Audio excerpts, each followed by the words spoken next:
Welcome everybody to the Great Balete Podcast. I'm Septoni and I'm here with my co-host Bex.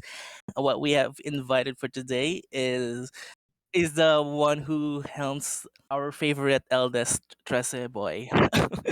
Yeah. Okay, we have Sir JB Tapia, Hi there. and yeah, I guess we're gonna start. Hey, Tony. Hey, Bex. Hello. Yeah. Uh, Hello, sir. how about you guys? Are you guys ready? I mean, are you guys happy? The audience. I'm talking to the audience. They look absolutely excited. Okay. So, first thing first, how are you, sir? Oh, I'm doing all right. I'm a little nervous. This is the first time I'm actually doing an interview for Verdugo. Oh, So, really? yeah. Ooh. Oh, so yeah. I'm a virgin oh, in this one. So, there you go. it would be great if we had an exclusive, take. Yeah, I'm all yours. I'm all yours. Let's go. Okay, so, sir, today we'll be asking you some questions that's related to Verdugo, obviously. For our first question is, how did you go down on writing Verdugo? Did Sir Budge invited you to come and write, or was this like a collaborative part where you approached him?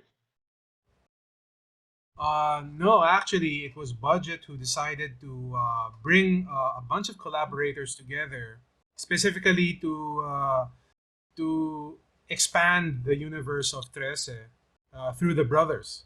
So there was a bunch of us writers who've always been close with Budge. We've all had our own little projects, and when he decided to bring us in, it was really just to the only mission statement that he had for us was uh, I'd like to I'd like to see this universe get bigger.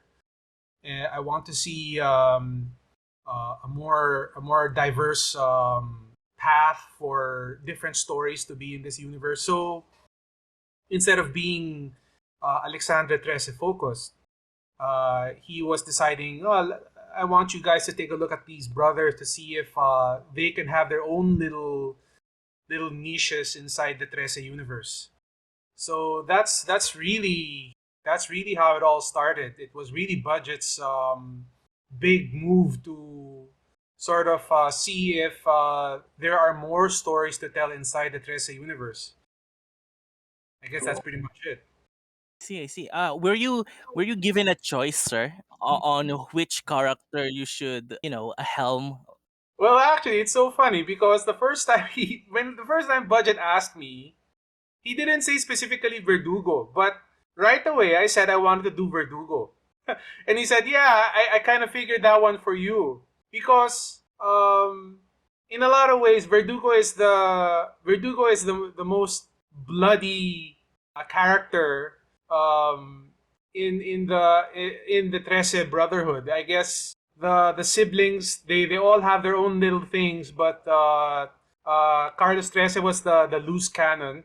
And since I always enjoy making stories about hardcore characters and maybe have them do little hard-boiled stories, Budget always felt now, it's right up your alley, and that's why it was great minds think alike. Budge and I were of one mind about doing Verdugo on my end. I see, I see, I see. We have been wondering, what kind of music do you think Verdugo or Carlos listens to?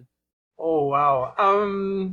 I know you guys gave me a list of you guys gave me a list of questions, and this one I really had a big problem with because in a lot of ways Verdugo is a very heavy metal kind of guy. So I imagine he listens to a lot of aggressive music, but he's also I find Verdugo to be the one who is the most brooding and emotional of the siblings. All the other siblings tend to have a sort of analytical mindset, kind of like their father. But since Carlos Tres is the one who tends to be most affected by his emotions, and who allows his emotions to control him for the most part. I always felt na he kind of listens to sad music also. You know, kind of like maybe shoegazer music, or um, maybe a little bit of blues. Am I thinking too much? This question really got me thinking about what Carlos Trese would be like. But yeah, I think he would be a mix of those two. A bit of aggressive music with metal, and a bit of sad music with ballads and blues and acoustic. Ooh. So, sir, Yes. since you did say he listens to like sad music, do you think he listens to, I don't know, emo songs, like, Secretary and stuff like that? Well, I would say emo. I suppose because he's a millennial. I suppose he's somewhere in his mid to late 30s. So yeah, I suppose he would listen to emo. Even though me personally, I don't listen to emo. But yes, it would make sense for him to listen to that. But since all the Trese siblings are kind of old souls, I imagine he would listen to a lot more of the 80s and 90s stuff because I guess he's a little bit more up my alley, being a Gen Xer. At least that's how I imagine it. Oh, okay. So, sir, next question. What kind of cigarette brand do you think Carlos likes? Because we saw him like smoking at the end of Takutan. So, what do you think brand does he smoke? Marlboro Reds all the way. Yeah, the local kind. The one that tastes like newspapers. Yeah, I mean, I always imagined Carlos Trese to be the kind of guy who would smell like cigarettes all the time because he's kind of a chain smoker. At least that's how I imagined him to be. Because he's such a guy who wears his heart on his sleeve, so he can't show agitation or anxiety, so he shows it by smoking a lot. But yeah, it's funny. I know you guys were talking about that one particular panel where he was smoking. I wanted him to smoke a lot more in the in the story, but I was afraid of what Budge would say because I mean, smoking is such a touchy subject now, and I know that a lot of people have actually been turned off by smoking. So I was wondering if it was a good idea to have someone like Carlos Trese smoking a lot. So it it was funny for me that you guys saw that frame because it was really something that I was struggling with. It's like should I even draw him smoking? I mean, I of course imagine him to be a smoker, but I never wanted it to be an issue. It's just so funny that you guys mentioned it right away. You think it suits him, the smoking type? He seems like the smoking type. That would make sense because he's smoking hot, right, guys? Right? Oh no. I mean, all that stress has to go somewhere, so he's gotta Exactly. smoke it up. Exactly, exactly. A lot of smoking and a lot of coffee, I imagine. Next question, sir. Between the four traitor tribes of Aswang in the Great Balete trials, was the Mabangis a part of it? Because one of our admins, Bopin, is assuming that because of Aswang. Yes. Actually, you're asking about the four traitor tribes who attacked the Yes, ballet. yes, sir. Yes, sir. Was Mabangis a part of it? Okay, this is a tough one. When I saw this question, I had to ask Budge about it because this is definitely a continuity question. And when Budge and I discussed it, the whole discussion revolved around the timelines. When did the Arco Nation fall under Verdugo's blade? And when was that in relation to the Great Balete trial? And because obviously the Arcos were one of the four tribes. they were definitely one of the four tribes. I know that Budge is going to tell that story sometime in the future. So obviously the Arcos are a part of it. But one of the things Budge told me, I have permission to tell, is that continuity speaking, in terms of continuity, um, the probably the main reason why Verdugo attacked the Arco Nation and eventually killed Arco, their main leader, was because of their betrayal of the Arcos during the Great Balete trial. So um, it was most likely the death of his father that caused Verdugo to attack the Arcos. I'm sure there's gonna be a story for that in the future. I'm gonna leave that open for Budge, but that's definitely. I think you can definitely make the case that the Arcos are one of the four traitors, and that their attack of the Balete tree and the subsequent death of Anton Trese was the reason why Verdugo went off the deep end and faced off against the whole Arco Nation himself. What was the second again? Is it Takutan, sir? And then Halimaw, right? Okay, Halimaw so was the second one, yeah. based on there's a lot of us were wondering, will there be more content for the green-eyed assassin in the future? Yes, most definitely. For the most part, Halimaw is a setup for the third book. So practically all of the characters that you saw in Halimaw are gonna be there for the third book, which I'm currently doing right now.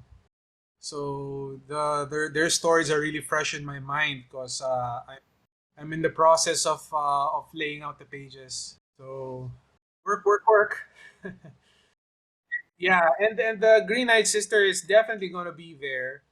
Although, of course, there will be varying degrees of how much of her is gonna be there, if she's going to be a central character or not. I'm not gonna, I'm not gonna expose that just yet. But yeah, she'll definitely be there for the third book.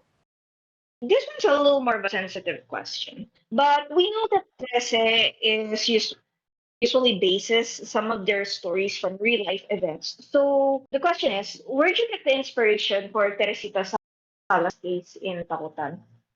Well, it's I wouldn't say that there's a specific story or a specific news event that was a direct basis for Teresita Sala's main character, but definitely uh, I felt that her story was ubiquitous enough that when if I mention her, that people would be like, yeah, there are people like that all the time who fall through the cracks. I mean, there's always I've always felt that the Arcos were, in a lot of ways, they were, I guess they're a symbol of the predatory rich. How certain people use their money to feed on people who want to be part of their circle. I mean, not to turn it into a class war or anything like that, but definitely there's been a whole lot of those where you have these people who find themselves wanting to be part of these parties, wanting to be part of these in crowds and everything, and they find themselves saying yes to things that ordinarily they would never agree with. And I felt that Teresita Sala was an example of that. She was one of those people who fell through the cracks, who just wanted to fit in. They just wanted to be liked, and they wanted to be part of the crowd. You know, so there's no specific news, but definitely I felt that there's a lot of those. Okay. Okay, yeah. It's her story is pretty tragic. We've seen that we've seen Carlos be friends with Seepul and the gang, Dolphy, Ting, Bantay, and Metalero. Will you ever feature them and explore their dynamic? That's actually something that I need to discuss with Budge for the future, because one of the main things that we discussed in terms of the bloodline stories was that we wanted to make sure that we weren't doing something crazy with continuity that Budge would have a hard time dealing with down the line. And Bantay and Seepul and all those people, I'm sure that they're going to be useful in the future, especially for the Great War uh, with um, with the big bosses that Budge has in store. So I didn't want to touch on those characters. I'm sure that, like, I'd love to, because it's a great way to expand the story of Verdugo. That these people would be something that people that he would consider his friends. But we decided not to delve too much on those characters first, because the whole point of the Bloodlines anthology is to expand. So instead of delving deeper and getting deeper into the characters that we already have, we wanted to expand outward to see if there were more things. That's why the Arcos are a part of that. The different Aswangs and the different enemies that are the the coterie of villains that Verdugo faces. Green Eyed Sister, all those people. They are characters that are new characters, so that we can expand on the universe. But I think sometime in the future, when we feel that the universe has expanded enough, that's when we'll start making connections inward towards all the other characters that are already in the books. But I think that's sometime in the future, but Does Verdugo or Carlos have a stronger connection to the souls that have turned into weapons? actually there are uh, there's a specific plot point in the storyline of the third book, where Carlos has more direct discussions with the souls in the weapons. Of course, obviously I can't talk about it right now, no, but Budge and I see Verdugo having discussions with the swords, because the swords are kind of like Verdugo. They're kind of loose cannons also. Diba, the way we wrote them in Halimaw was that they were kind of like these warriors, and they're exactly like Verdugo. They're bloodthirsty. They're kind of wild, and they tend to go off the deep end also. So in a lot of ways, Carlos feels a lot of connection. Unlike, say, Sinag and Alexandra, where they share more of a close connection and more of a bond. The bond of Carlos with the two swords is more like killers telling each other, "Come on, just do it. Just kill them all. What are you waiting for? Just do it." Parang they're like goading each other on. That's what the souls that are in Parusa and Sentensiya are. They're pretty bloodthirsty too, just like Carlos. Ooh, okay. So speaking of his swords, Parusa and Sentensiya, have you ever thought of their origins? I obviously have an idea of what they are, and I've already mentioned that they're mandirigmas, obviously, and they're they're a little closer to Carlos Trese in terms of their demeanor. They're very much like Carlos in the sense na they have high they have a high morality. It's like they're very black and white. We will eventually show them, but well, I don't want to get into it too much because there's a whole lot going on in book three. uh, but yeah, Parusa and Sentencia, definitely they'll have more, they'll have more of a storyline in the future. What is your favorite panel you drew in each issue you've created for Takutan and for Halimaw? Oh man, for Takutan, I love that one scene where Carlos Trese was talking to the boys on the phone. So you saw that predatory look on his face when he was saying, say hi to your mama for me." and they said mama.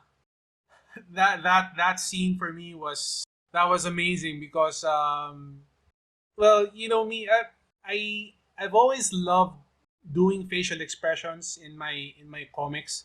Um, some people love fight scenes. Some people love scenes where they show a lot of detail. But me, I really love those scenes where you get to see the faces of the people and you get to see these extreme emotions. So for me, that was like the best. That was the best panel that I ever drew. The one where you saw that look on Verdugo, where he's like being cruel to Mama Grande and really twisting the knife, so to speak.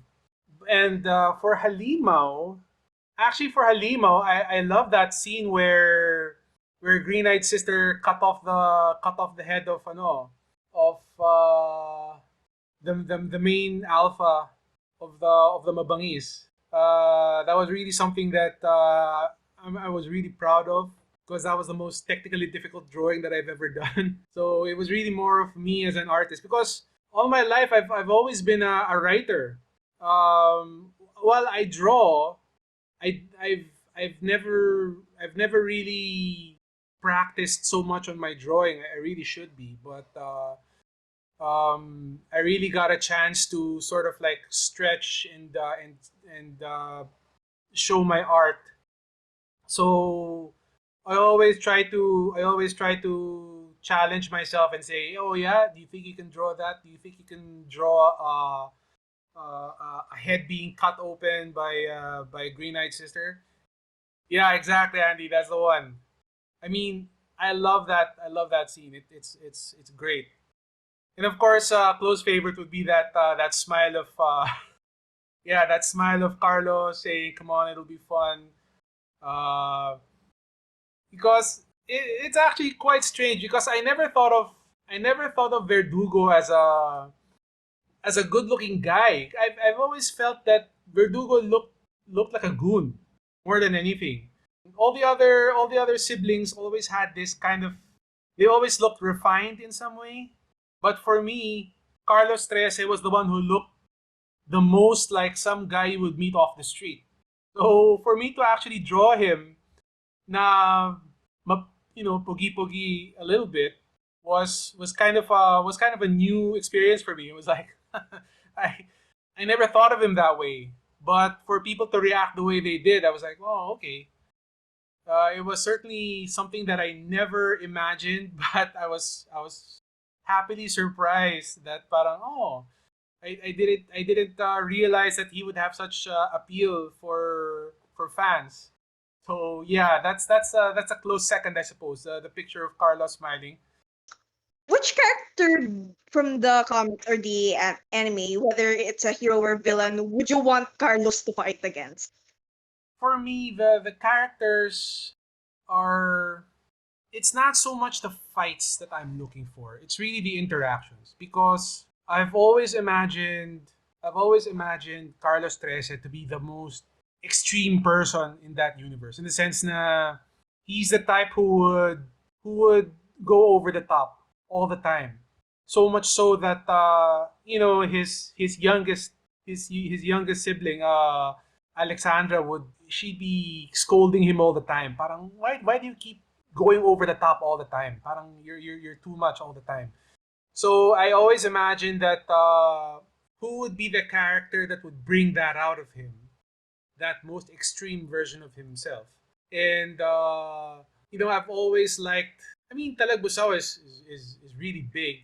Of course, his character was way bigger in the anime, but in a way, Talagbusaw is way too overpowered for Carlos Trese because Carlos Trese doesn't have the spells, so to speak. He's not a babaylan. So I mean, he knows some spells, but he's not a spellcaster per se. So in a lot of ways, parang Carlos Trese is more of a street level guy versus his sister. Because his sister is really, in a lot of ways, she's like the sorcerer supreme.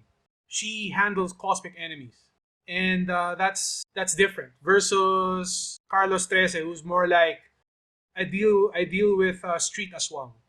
aswangs who kill innocents, aswangs who stalk people at midnight, that sort of thing. So in a lot of ways, I don't see him fighting any big heroes or villains. If he was in 13 Stations, would he have murdered like the entire restaurant that he was feeding on on squatter? That certainly would be his style, because I've always felt that that's the main difference between Carlos Trese and Alexandra Trese. Alexandra Trese wants balance. She understands that the aswang deserve to have their little piece of the pie.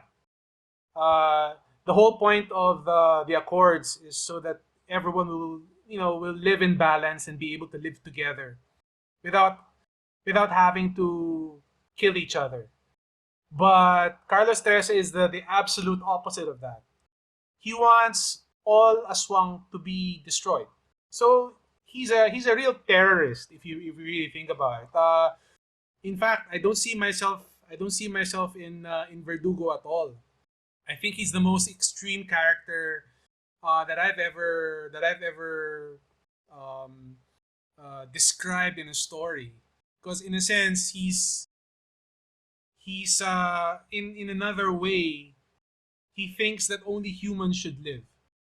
So every encanto, every he has a kind of hate relationship with people like that. So unlike Alexandra, who would deal with all sorts of encantos, he's the type who would be like, well, just kill them all, let God sort them out. And that's why I really like the character. I really like the way he's like this total opposite of Alexandra. So I really have something in mind, but I don't know if I should mention this because this one is going to be a little more interesting. I was thinking what would have happened if he would have met Jay Gerson, the guy that hunts down Encantos as trophy, since they're both hunters in a sense. Well, I'm not familiar with that character, but I will say this.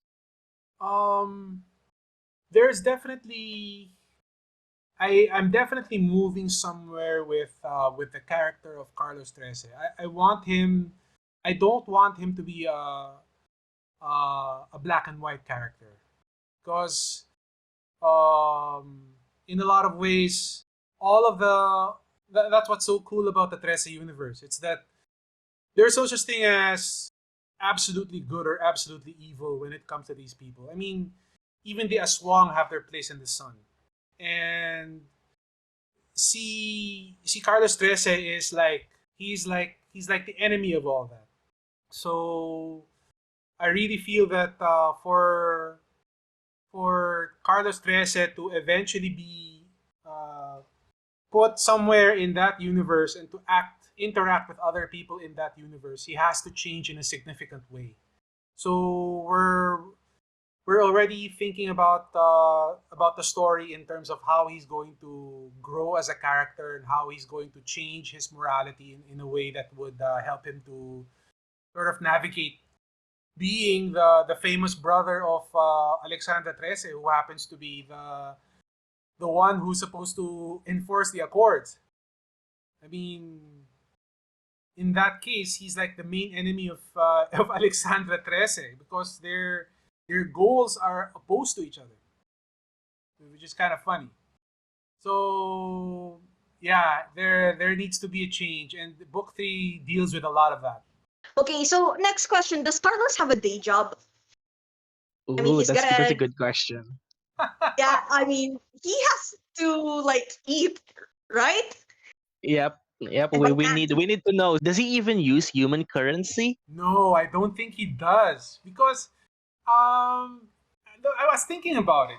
For someone who deals with with the underworld so much, I really have a feeling that he's the kind of guy who would harvest. You know what I mean? I think he's the type of guy who would harvest Encanto stuff. Like he would kill Encantos and then use their bones and sell them in the black market. He's that kind of guy. Basically a So looter. yeah, I think that's what he is. I think that's what he is. I think that's where he makes his money. He kills Aswang, he takes their bones and he sells it to the highest bidder. Parang that's how he barters. He barters magical items to other people. Like for example, okay, mermaid bones. You need mermaid bones? I just killed a mermaid the other day. Here, I have some. So that's what Carlos is. So that's what I mean by the. I mean, it was kind of a joke using the whole purse thing, and it's so funny that people saw it as him making purses. But that's the truth. That's the truth. There, he actually he actually sells those items because there are people who would buy that stuff. There are people who would use them for spells. There are different encantos who would use them for their oracion or for whatever. So I imagine that's what he does.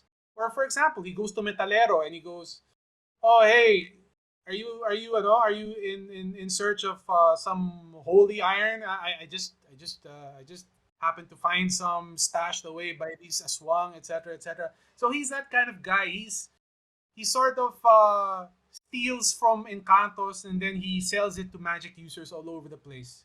In fact, I imagine he also sells to his sister because his sister needs all of those raw materials. So yeah, coin purses for sure. He makes those things.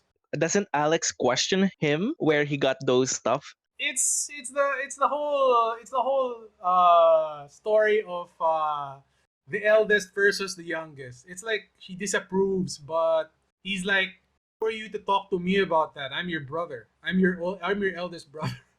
Oh.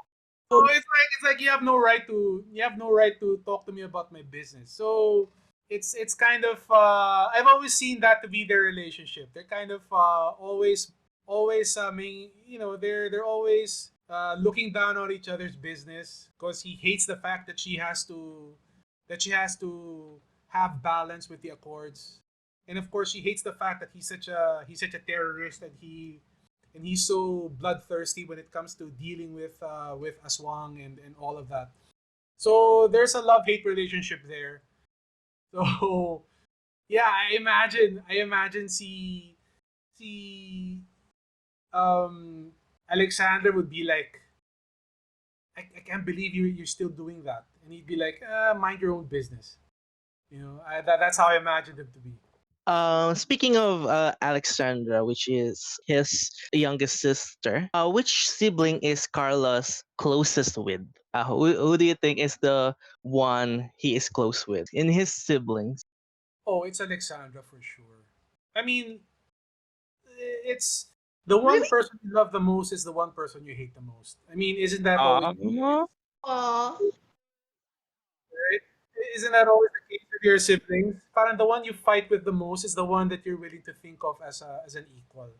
And he tends to he gets to show his soft side with Alexandra. I mean, you know that scene in Takutan where he concedes that okay, fine, I'll let you know where the trio is, where the triplets are. That was a concession on his part. He would never have done that for anyone. Aw. The only person he would have ever done that for was Alexandra. The fact that she asked him and he said, "Okay, fine." So that's really that's really their thing. Although yeah, like I said, it's a love hate relationship. It's like he hates the fact that in a lot of ways she's more mature than him because she's the youngest, but she's also the most responsible.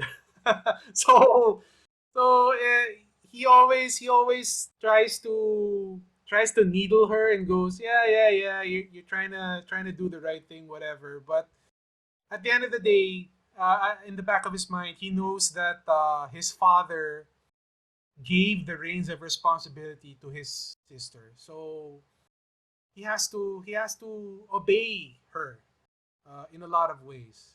So it's an interesting relationship because I have the same relationship with my own younger sister. It's like yeah, we we make fun of each other, we fight with each other, but at the end of the day, I would be her biggest protector. So that's how I see their relationship, Alexandra and Carlos. I do have a follow up, sir. Yes. You've mentioned about Alex, right? What does Carlos thinks of Sinag? Oh boy. Well, since he never really got to see her, and that Sinag has always been with with Alexandra. I figured he never got a chance to sort of deal with her because um like I said, uh, in the case of Parusa and Sentensiya, the souls inside those two swords are very much like Carlos. They're like his best friends because they're all bloodthirsty like him. And that's why they understand each other, and it's almost like they have a symbiotic relationship. It's like they talk to each other. But I don't think he has the same relationship with Sinag. He can probably sense the spirit inside, but he can't talk to her. Not the way Alex can, cause the it's a special relationship between the two sisters. So they're the only ones who understand each other in a very deep way, that they have conversations with each other. I don't think I don't think Carlos can do that with Ale, with no with Sinag.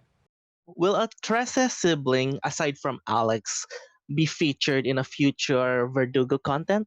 I think so. It's really just a question of, like I said, if I mean, we never really mentioned it this way, but I imagine the way it is right now for us is it's like phase one. Phase one is expanding. We're just trying to create as many avenues as possible for stories to be made. And once we're done with that, phase two would be making connections between the new content and the old content, so that the universe can become stronger. So that's something for the future. But definitely, I mean, it has to. It has to. Uh, it's so funny because we didn't get to see so much of Alexandra Trese in Halimaw, and I miss that the most because I really loved writing the relationship between Alex and Carlos in Takutan. I love the interaction that they had, the brother and sister dynamic. It's what I missed the most when it came to Halimaw. Halimaw didn't have that so much. So I hope to be able to do that with all the other brothers in the future. But we'll see. We'll see. That really depends on Budge, on how he wants to move forward with the world building. How do you work out the world building in the Verdugo series? Do you like keep a lore bible for Aswang abilities or like a notebook? Oh, no, my lore Bible is budget. I just whenever I'm thinking of doing something, I'll just ask Budge, "Hey Budge, do you think this works?" And Budge is the kind of guy who'd go, "No, in issue so and so they did this, so no, that don't work out." And he'll Budge is like that. So he's my lore Bible. Um, as much as possible, I don't, like I said, there are phases, right? In phase one, Budge is like, expand. I want you to play. I want you to see how far you can go with this world. I mean, how far can you go with the Arcos? Are the Arcos like this amalgamation of different Aswang? It's not just one type. I mean, yeah, sure, the Fisher folk Aswang are one type. Pero I think the Arco Nation is not one specific type. There are a group of Aswang that are sort of related to each other, but not necessarily biologically. It's really more of like a political connection. So that's something that we can explore. Like for example, si Mama Grande and her people, they're more of rich a rich enclave that controls politics behind the scenes. They're a very powerful family. They're not like your typical Aswangs who sort of like are in ground level and actually just love feeding off of people. They love feeding off of people in a political way. So those are those are things that we're expanding with and trying to see how far we can go. And eventually we're gonna move inwards and try to shore up all those things. But uh, that'll be in the future. Right now, it's just Budge is like, just go play. Just go and play. Let's make it a playground. Let's see how far we can go with all these things, and then we'll figure out later how we can make the connections to all those other things. That's why Seepul and the gang, yeah, we're gonna do all those things, but in the future, once we're done expanding the playground, so to speak. Do you and Sir Booge still encounter some inconsistencies during the making of these stories? To elaborate, were there some instances where the existing information doesn't fit the outcome you want? Well, let's see. I mean, maybe that's something for phase two. Again, I'm using phase one and phase two. Those are just my terms, okay? But I see it as a phase two sort of thing where all of the plot connections are made. Right now, we're really just expanding, so we haven't gone to that point where the lore is actually being solidified. Right now, we're really just trying to see how far we can go with all of these things. Like, for example, the Vatican part of the storylines or the Aswang part of the storylines. Those are all places that we can expand on it. So that's something that will eventually fix, but not just yet. So I can already imagine that Budge has a lot of those things. In fact, uh, like for example, how the Arcos were part of the four traitor tribes. Um, I wasn't really familiar with that, but it makes perfect sense, and that's going to be something that's going to be discussed in the future. So yeah, definitely. Sure. So, next question. If you ever met Carlos in real life, would the two of you get along? Not at all. Not at all. We would not get along at all because I'm a live and let live sort of guy. I'm like, hey, we can talk if we can talk amicably with each other. I mean, uh, if you don't want to discuss politics, we won't discuss politics. If you don't want to talk about religion, we won't talk about religion. I'm that kind of guy. But Carlos Trese would be the type of guy who would be like, I am this color through and through, and if you're not this color, then you're stupid. He's that kind of guy. So, I mean, he's such a hardcore guy. So I don't see myself and him being friends at all. But having said that, I do admire having someone like Carlos who is like, no matter what other people say, he'll always stick with his convictions. Um, I mean, I find that very laudable. I find that very um, it's something that I wish I was more of. But maybe maybe we won't be friends, but I'll respect him definitely. Yeah, pretty much. Will the college students from Halimaw appear in the future? Yes, yes, they will. In fact, they're the main characters for the third book. So, Oh, Oh, well, I wouldn't say they're the only ones who are there, but definitely they're a big part of book three. So, yeah, it's funny because I never imagined that they'd be like the sidekicks of Verdugo, but it sort of makes sense because um, Verdugo is such a one track mind, and the truth is, unless you put other characters to sort of bounce off of him, to sort of be the gray to his black and white, the character will become bland after a while because it's like, oh, he's always the same. He's always this one track mind.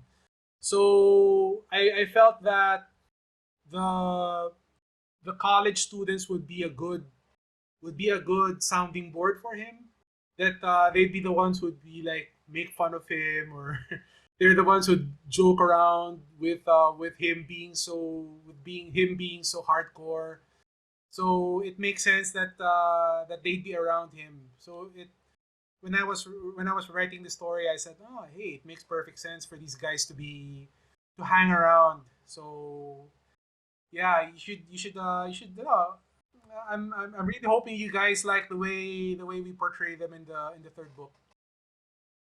Oh, because you've been mentioning the third book, the third entry, Sinumpa. What is the progress right now? Is it about to finish? No, here's a funny thing. All right, book two of Bloodlines will come out sometime third or fourth quarter. So that means book three, Sinumpa, will have to come either at the end of the year or early next year. That's really there's really a lot of time. So, but having said that, once I do finish pages, I will post them in my FB the way I usually do. And I'm going to as usual show it every week, show pages every week. But as for having them printed out, man, medyo matagal pa siya. It's gonna take a while. But having said that, we just finished the script. The full script is finished, and I'm in the process of laying out the pages now. Um, and hopefully, my plan is that sometime in the third or fourth quarter that I'll be posting pages already for Sinumpa. It's gonna be a big book actually because it's around 70 plus pages. It's gonna be huge, and it's gonna be in two. It's gonna be in two parts. I think Budge has big plans for that one, so we'll see. Starting from now on, we're gonna ask Forster about his personal life. Oh no. Okay. Okay.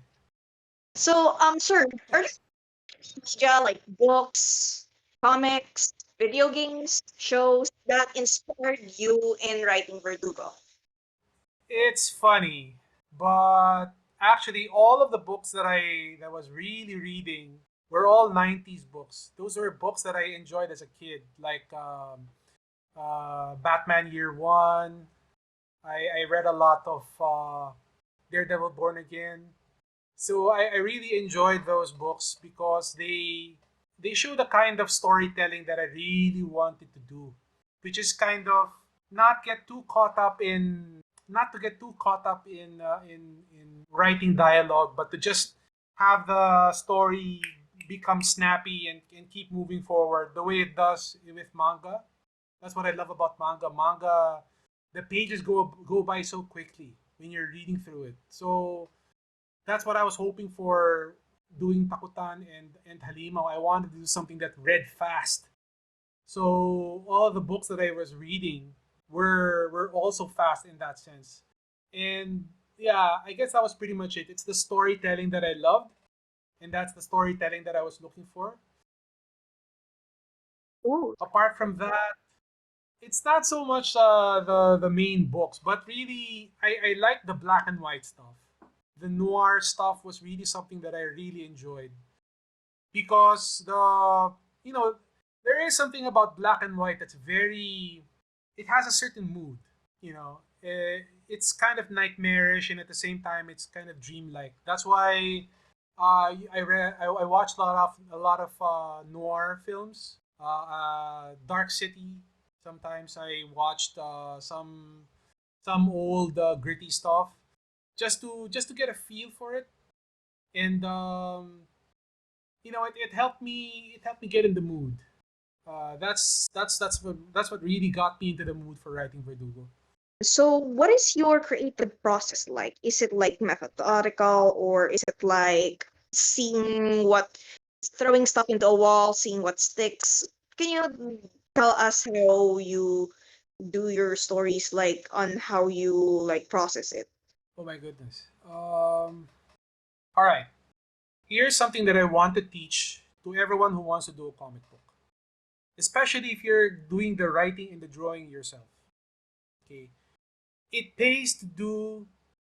You can't cheat the process. Okay, that's the one thing that I want to tell everyone who's doing these comic books. You can try to do comics one page at a time per day or whatever. But the thing is, when you do it like that, you get tired. Because after your enthusiasm wanes, you sort of like you get you're like you burn out and you go, oh, I'm not gonna do the rest of the pages.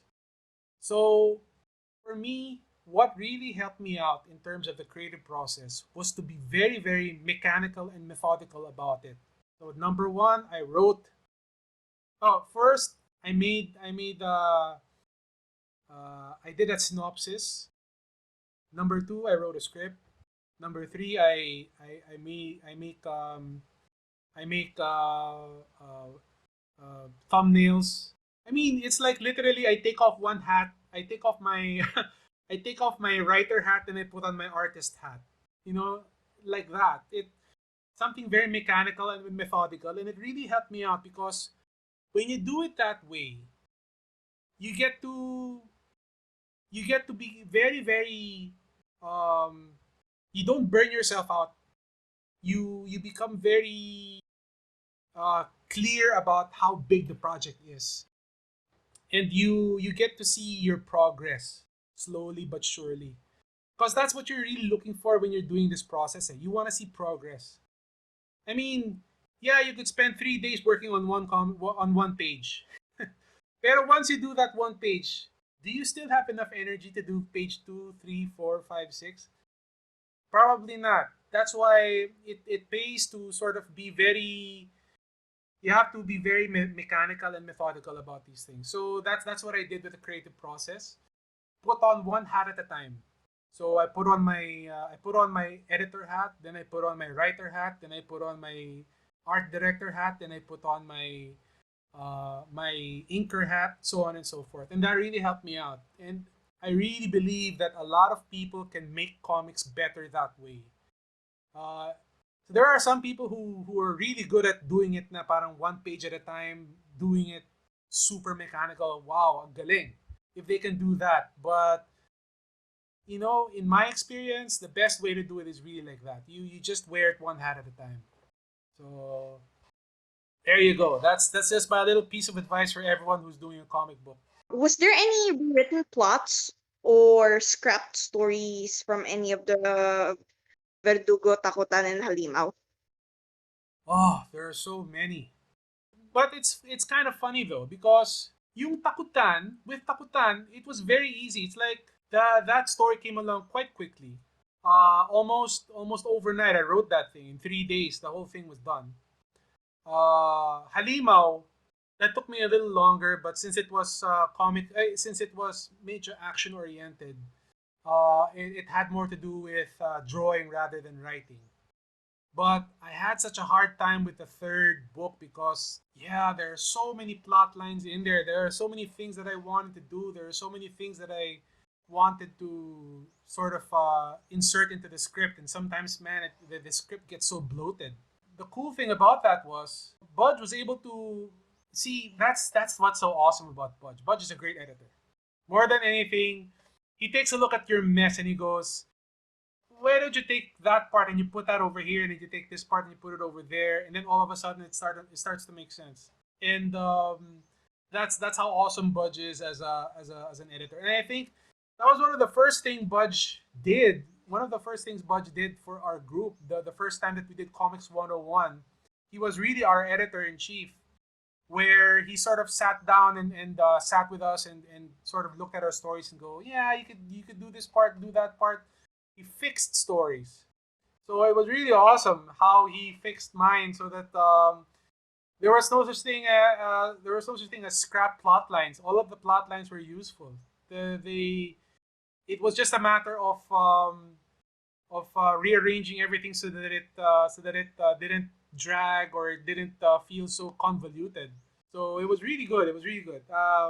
Yes, there are so many rewritten plot lines in book 3. It's crazy. If Verdugo wasn't the character that you were handling right now, who would it be? The one character that I'd like to handle would be the Cabal. Those guys are so cool. And I already imagine that even even without Alexandra there to tell them what to do, I'm sure they get into a lot of misadventures. Imagine, I can already imagine that those guys are like sitting around on a Saturday night when there's not anything to do, and they'll just find themselves moving from one end of the Philippines to another and wake up in some place and be like, "Where are we?" And then they'll be like, "I think it's time to come off." You know what I mean? Then they'll be like, "Where are we?" I think we're in Takutan. Yeah, it's like yeah, exactly. They'd be like it's like a hangover series where they'll be drinking one night and they'll be waking up somewhere. They'll be like there's a pile of corpses around them and they'll go like, "Oh, what did we do last night?" That, or of course, get to meet all these nice elemental girls, and all of them would be like, dude, where's my car? And, that's the kind of thing that I would like to do. Something random with the kambal, because I really feel that that's what they are. Those guys are agents of chaos. Without without Alexandra Trese there to rein them in, they'll just run roughshod over everyone. They'll just they're like a massive party waiting to happen, a carnage party. So that's where I see them going. It's like they'll wake up. They're in Hong Kong and they'll be like, how do we get back home? I don't know. They'll think of something, you know, that sort of thing. That's that's their shtick. So how are your pets? I mean, we've been seeing you post about them on Instagram, and we'd really like to know if you were going to add your pets as a cameo in your comics. Oh no. No, it's just so funny because all of the animals that I've ever drawn in Takutan and Halimaw end up becoming Aswang. So unless I want the pets to be killed or eviscerated in some way, I don't think I should be drawing them. So, uh, but yeah, it's so funny that the pets are so present in all of my posts, but I never get to draw them. It's because they're so eh, I don't know. The story of Carlos is so bloody. It's just so there's just so much going on. So I can't imagine something small where Carlos Trese would just find himself you know rubbing the belly of a cat or a dog, or unless he was stomping it down to the ground. So what do you think of the anime adaptation for Trese? Oh wow. All right. Here's the thing. Ayan na. Ne, ne, ne. You know what? My favorite episodes of the anime were one, the one with the Chanak, and two, the one Yes. Yeah. in Precinct 13. Okay, and those two Oh. those two were lifted directly from the comics. So it goes to show you that the stories of Budge work as is. The problem for me was that with the animes, they were too they were so caught up in trying to make the story have like a bigger arc. So that when they put in Talagbusaw, I was like, I mean, Talagbusaw isn't like that at all.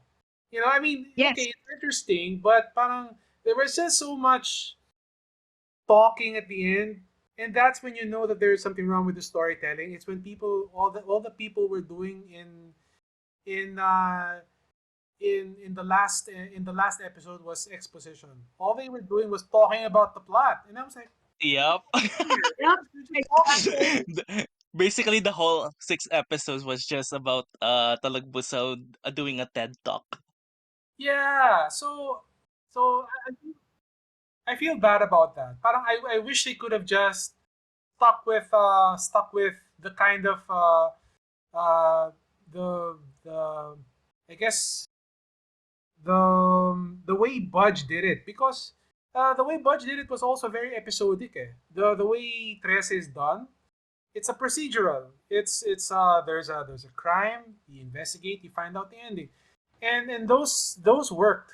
All of those things worked. All of the stories with where their storytelling of Budge was intact. They worked. So I just felt bad about that. Na parang feeling ko, you guys overdid it. You could have just stuck with what Budge was doing, and that would have been fine. That would have been just fine. But I understand also that they needed to sort of like have a big arc that would end. So I guess those are the vagaries of trying to come up with a whole storyline for Trese. So yeah, I understand. I understand. They have their own little thing going on also. They wanted it to start and have an ending. So I guess they had to do it that way also. But yeah, for me the whole thing was I wish they could have done it that way because the one where all the story all the storytelling came from budget stories, they worked. They really worked very very well. So sana they could have kept it that way. Anyway, that's just my 2 cents. Mm. Yes, that's great. Yeah, I kind of agree with that. Talagpusaw talking a lot. I mean, that was like 11 minutes. Do you know how long 11 minutes? Exactly. That's It like was Exactly. it an was too episode long. It was just job. too long. Yeah. Okay, so next question. Is there any other comic books or books that you're working on aside from Verdugo? No, not right now. The just to let you guys know, um, as a freelancer right now, I'm kind of I'm kind of if I'm not doing anything, I'm doing the comic book. So that's how everything is right now. Everything is on or off depending on what kind of work that I'm doing. So I don't want to do anything else if I have Verdugo happening. But at the same time, I understand that the only way to get better with your craft is to just keep doing work. So, man, there's a lot of that. I wish I could do more comic books just to hone my craft, just to get better at this. But well, we'll see. We'll see how it goes. But right now, no. I'm not doing any other comic book right now, except for Sinumpa, and I guess that's a good thing. Which celebrity do you want to portray Carlos? It can be a voice actor or a live action actor. Well, I mean, obviously, there's a bunch of tough guys out there who could play it, but uh, Mon Confiada, that's nice. I like him too. Mhm. Pero I mean, obviously, you're gonna have to get some kind of tough guy who does those kinds of characters. Man, I really can't say. I really can't say. But sir, do you have a voice in your head that sounds like Carlos? What does he sound like? Oh man. uh, I know you guys gave me this as a question, but until now I really couldn't imagine it because the truth is I do voices. I do voices also. I'm a VO talent. So What? sometimes I voice guys, but don't ask me to do him, okay? Because No, I'm sir. not. We want it, sir. No, no, no, no. I'm not. I'm not that guy. I'm not that guy. Oh man. The Oh, fans are the fans are oh crying man, right I now. can't. I can't. I mean, of course, I'm a big fan of Kevin Conroy. I've always liked that version of Batman. So I always like that version of him. But of course, that's not him. Eh. He's not that kind of guy. Parang for me, Carlos Trese is more of I'm not gonna do the voice. I'm not gonna do the voice. No, no, no. Children, settle down, settle down. It's no, it's hard to say it. It's really a tough question because si Carlo, he's the kind of guy who has this quiet calm that when he talks, it's like he's getting ready to hurt you. So he, it's like that. Ah, remember that movie Get Shorty? When John Travolta's character was trying to describe what kind of a voice is the tough guy voice, and the guy said, "No, no, no, no, no. The way you say a guy with a tough guy voice is he's calm and he doesn't care what you do or say." And that's what I think the voice of Carlos Trese has to be. He's calm and he sounds like he doesn't care whether you say anything to him or not. He just says it, and that's what's scary about it. You know, he kind of says it in a monotone. So, but don't ask me to do that voice because I have no clue. Is it a deep voice? No, it's not a deep voice. I don't think. I think Carlos Trese is kind of a. You guys put me on the spot here because I really can't. Is he Henry Cavill? Something like that. Ooh. Yeah, so sir, we're gonna head into another segment where we're gonna ask five people from the audience to ask you a question. Is that okay? Yes, yes, please. Okay, sir. Okay, so guys, Hey, someone's asking, Sir, nagluluto po ba si Carlos? sige. Yeah, that's our first question. Yes, I think he grills. Mga isaw-isaw. The one he kills, he just took parts from that creature and cooks it. Oh yeah, for sure. I mean, obvious, diva. Obvious that the guys, the guy loves to chop things up and just put them in a grill, man. That's it. That's him. That's basically his herbal medicine as well. Yeah, exactly. He's the type of guy who would burn stuff, and he's like, oh, but tostado. It has to be tostado. That's the kind of guy he is. Okay, sir, may I ask a question? What do you Yes. think about Tapia's portrayal in the anime? It was great. It was great. Of course, it's nothing like me. It was so funny that I found that there were so many people who had a thing for him. I was like, oh, which is so funny because there's no one else named Tapia anywhere apart from Miss Tapia, and this is the first time that I've actually heard of a Tapia in popular Filipino culture. So I was really so proud of it. Finally, no more Miss Tapia, and Yeah. here he is. Here people going, oh, we love him, and I'm like, that feels strange. That it feels strange that people saying, oh, I love Tapia, etc. And I'm like, great, I guess.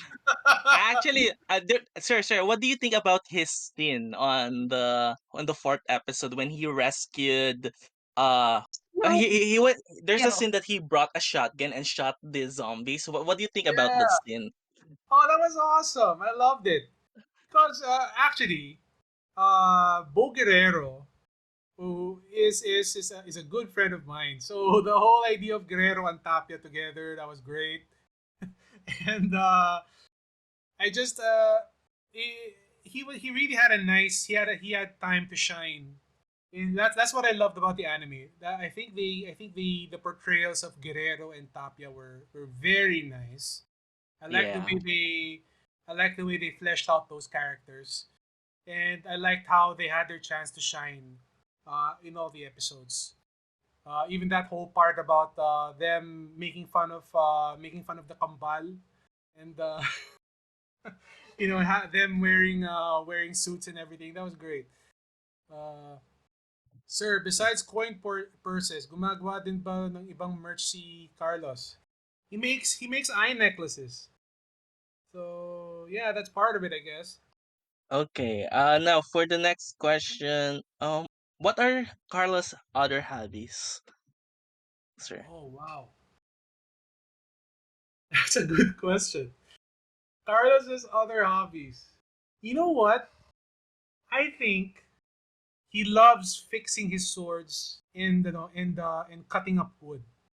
I think that's the type of guy he is. He's the type of guy who makes knives for, he sort of like he makes little knives for himself, and then he cuts them up into he uses it to do woodworking, cause he imagines doing that to Aswang. I guess, cutting them up. Oh my goodness. Sibakin mo ko. Okay, sir. I do have a fandom question. My fellow fans. What do you think about their first opinions to Carlos? I perfectly understand. Let me just say, I perfectly understand. Because here's the weird part. I mean, right now kasi, hindi na uso yung alpha male. Right? The whole alpha male, Carlos Trese, silent but deadly type, hindi na siya uso. You don't see that anymore. That's why all of a sudden, when we decided to portray him, there is this whole bunch of people who said it's so cool because we haven't had that for a long time. But the funny thing is, back in the 80s and 90s, every superhero was like that. Every superhero was like a brooding, angry, silent hero who's suddenly going to smile and disarm you in some way. You know, that's they were all like that back then. And right now, it's just so funny because hindi na uso yun. Hindi na uso yung ganun character. Now everyone's like touchy-feely and everyone's so nice and everything. But the bad boy, silent but deadly type, man, I hope it makes a return in a big way. There's a nice question there. My weakness ba si Carlos Trese? Ooh, that's a good question. Well, here's the thing. I think Carlos Trese is gonna be a sucker for romance. I think of all the guys that I know who are silent and deadly, all of those guys that I know who are like that, they they're shy around women. That's why they're like that. the the whole idea there is if you can find someone na pwedeng sakyan yung trip niya, who can actually get to understand what he's like, he'd fall for them in a big way. Feeling ko. Oh. That's my understanding. That's that if we can find a woman who is just like him or not just like him, who can complement him, because he is a hardcore type of guy. If there is like a hardcore type of woman who could match him, that would be a great fit for him. He would fall for her in a big way. Feeling ko that's the big weakness of Verdugo. Sir, do you think we'll explore that in the future? Why not? I'm Oh, sure. and guys, Yeah. canon ships will be coming if ever. Why not? Why not? Last question, guys. Do you have any? Wait, let me see on the pin post. Sir, this is a good one. Aside from his main outfit or costume, does he have any fashion sense or what his other clothes be like? I've always imagined that Carlos stitches his own stuff.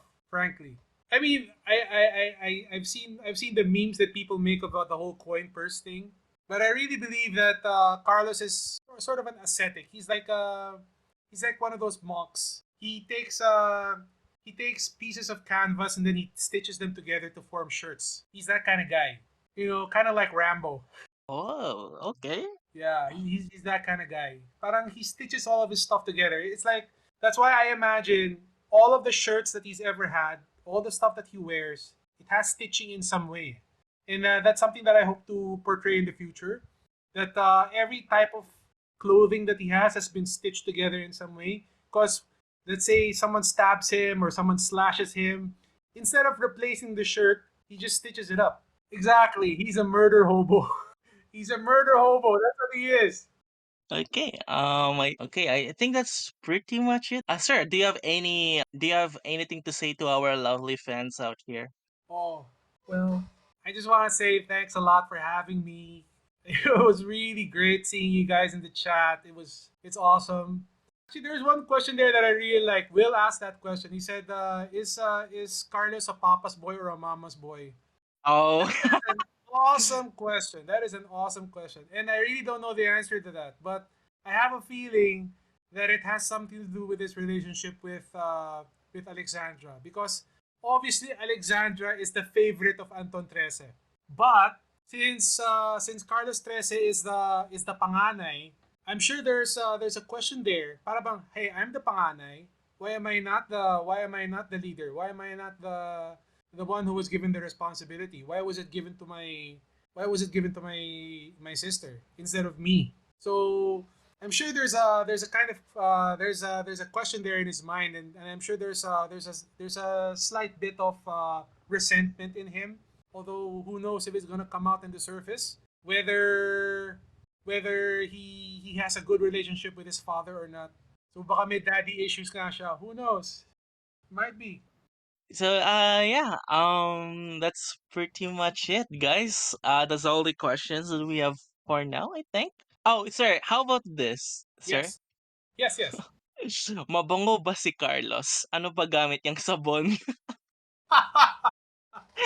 Shucks. Panghilod. Panghilod lang, that's it. No, no, no. No, kasi ano eh, it would make perfect sense that he would only use a panghilod because aswang have a good sense of smell. And if he uses soap, they'd smell that. They'd smell that on him. So most likely he just rub himself with these hard rocks to make sure that he doesn't smell like anything. Okay, yep. That's pretty much it, guys. Thank you for sir, if you have something to plug, you can say it right now. Um, Nothing much. I mean, right now I'm just wait around for Bloodlines Volume Two. It's gonna come out either in the third quarter or the fourth quarter. We're just waiting for people to send their send their stuff into the to finish the anthology, and then hopefully I'll be done with pages by the third quarter or the fourth quarter. So hopefully you guys will be seeing the weekly stuff happening by October. Hopefully, we'll see. Okay. Over, If not guys. sooner. I mean, Hopefully. frankly, I love sending those out. Every time I always get a kick out of everyone's comments, and believe me, guys, I read all of them. It's always so cool whenever someone mentions something or when someone says na ganito yung mangyayari dyan, and you're like, oh man, they figured it out right away. Yeah, it's always cool. It's always cool to see the Trese group really dig into a story and tear it apart and put it together again. Thank you, sir. Thank you for joining to this messy podcast. No, And sorry for the difficulties as well, sir. no, it was great. Okay. So thank you everyone for coming to the Great Balete Podcast. Thank you so much, Sir JB. Thank you, sir, once again, for joining in. And yeah, thank you for our wonderful audience. Okay. I hope you guys enjoyed, and that's pretty much it, right? Okay. Yeah. All Thank you so right. much. See you guys.